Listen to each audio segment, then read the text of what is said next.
कौनो बात तो खास छुपैने छे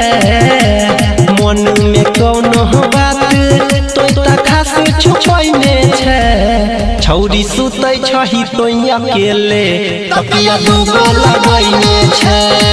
छौरी सुतै छही तो अकेले तकिया दूगो लगैने छे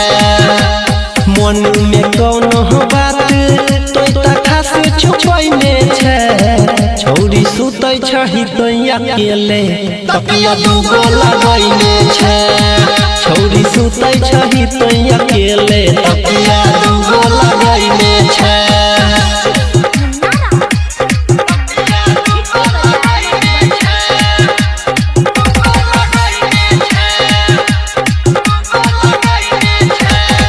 बजते 12 तो छौरी लाइट दै छे काट गे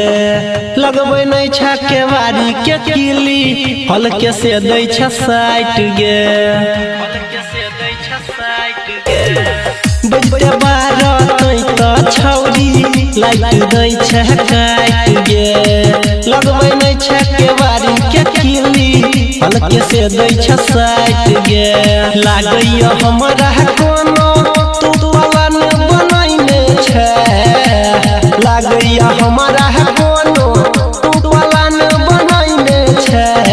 छौरी सुतै छही तो अकेले तकिया दूगो लगैने छे छौरी सुतै छही तो अकेले तकिया दूगो लगैने छे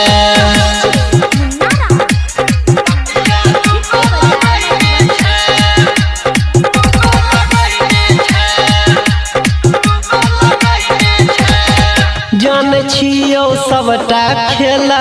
तोहर छौरी हम गे बाप से तोरा कहबो हमें धरबो नहीं दम गे